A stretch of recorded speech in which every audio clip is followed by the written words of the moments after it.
Gelar juara Premier League akhirnya dimenangkan untuk keempat kalinya secara berturut-turut oleh Manchester City. Ini seperti yang telah diprediksi sebelumnya. Manchester City akan bermain di Liga Champions bersama Arsenal yang berada di posisi kedua, Liverpool di posisi ketiga, dan Aston Villa di posisi keempat. Di ujung lain klasemen, Luton Town dipastikan terdegradasi dan akan bergabung dengan Burnley dan Sheffield United turun kasta ke divisi Championship musim depan. Ketiga tim yang baru promosi dan langsung terdegradasi pada musim pertama mereka ini terjadi untuk kedua kalinya dalam sejarah Liga Inggris. Ada juga sejumlah kemenangan lain selain Manchester City yang menjadi juara.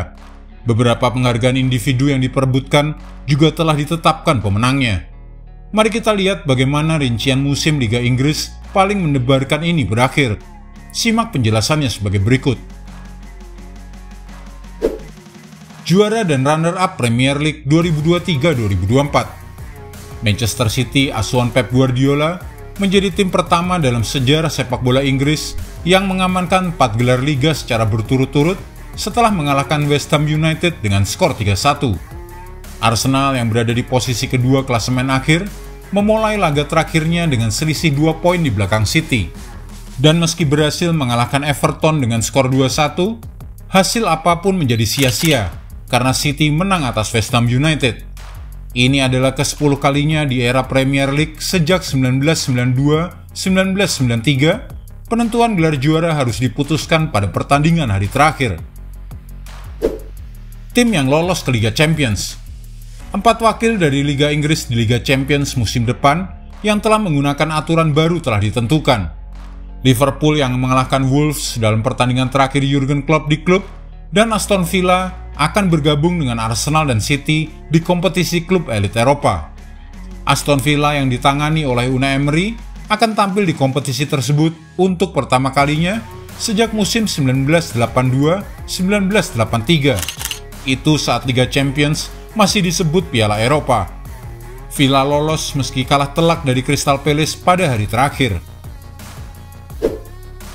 Perebutan tiket Liga Eropa dan Liga Konferensi Eropa. Kualifikasi untuk Liga Eropa dan Liga Konferensi Eropa masih tersisa untuk diperebutkan. Dan keempat tim yang berada di posisi tersebut semuanya menang pada hari terakhir musim. Tottenham mengalahkan Sheffield United yang terdegradasi dengan skor 3-0 untuk memastikan posisi kelima. Sementara rival London mereka, Chelsea, bangkit dari awal musim yang buruk untuk finish di peringkat ke-6 setelah menang 2-1 atas Bournemouth di kandang. Tempat ke-7 ditempati oleh Newcastle United yang mengalahkan Brentford dengan skor 4-2 untuk berakhir dengan 60 poin, seimbang dengan Manchester United tetapi dengan selisih gol yang jauh lebih baik.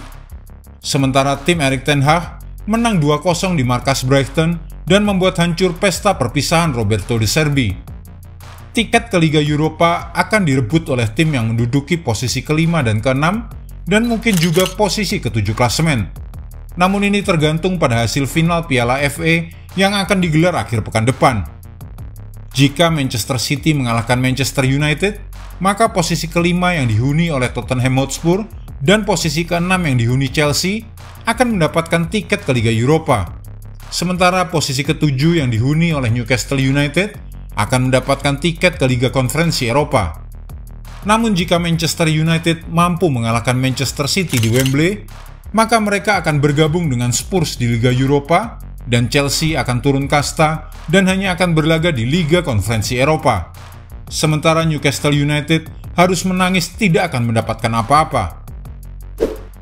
Tim yang terdegradasi.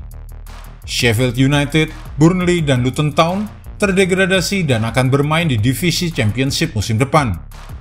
Luton Town berada 3 poin dan 12 gol lebih buruk daripada Nottingham Forest yang berada di posisi ke-17 pada awal hari terakhir, membuat kemungkinan mereka terdegradasi sangat besar. Kekalahan kandang 4-2 Luton dari Fulham dan kemenangan 2-1 Nottingham Forest di kandang Burnley memastikan posisi Luton di divisi kedua musim depan. Ini adalah musim kedua dalam era Premier League di mana semua tim yang baru dipromosikan di awal musim harus terdegradasi di akhir musim.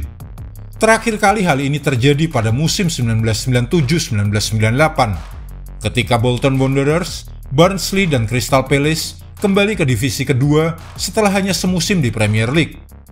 Mengingat nilai kesepakatan bagi hasil hak siar yang dinikmati oleh klub-klub Premier League, terdegradasi ke divisi kedua merupakan pukulan keuangan yang besar.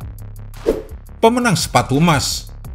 Erling Haaland menjadi pencetak gol terbanyak Premier League untuk kedua kalinya berturut-turut dan memenangkan sepatu emas lagi. Pemain depan Manchester City tersebut mencetak 27 gol liga. Cole Palmer dari Chelsea menjadi pencetak gol terbanyak kedua pada musim 2023-2024 dengan 22 gol. Meski Haaland memenangkan Golden Boot berkat torehan golnya musim ini, lucunya nama Haaland tak masuk hitungan dalam trofi pemain terbaik pilihan wartawan beberapa pekan lalu. Pemenang playmaker terbaik. Penghargaan ini diberikan kepada pemain yang memberikan assist terbanyak selama semusim. Diperkenalkan pertama kali pada musim 2017-2018. Ollie Watkins dari Aston Villa mencetak 19 gol dan dia juga menambahkan 13 assist untuk meraih penghargaan playmaker terbaik.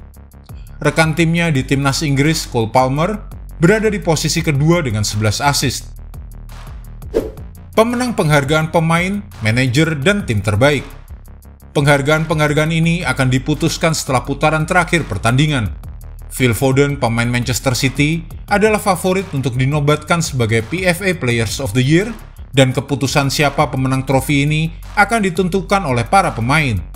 Sementara rekan setimnya Rodri, dan kemudian Cole Palmer dari Chelsea, dan juga Declan Rice pemain Arsenal, akan menjadi pesaing bagi Phil Foden.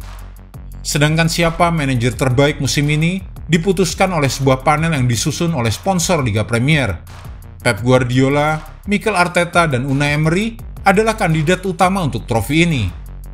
Adapun tim terbaik tahun ini pasti akan mencakup sejumlah pemain dari Manchester City dan Arsenal. Musim lalu, 9 dari 11 pemain yang dipilih bermain untuk salah satu dari klub-klub ini, dan kemungkinan hal serupa akan terjadi musim ini. Jika Anda menyukai video ini, jangan lupa klik like, share, subscribe, dan tendang loncengnya agar tak ketinggalan update terbaru dari kami.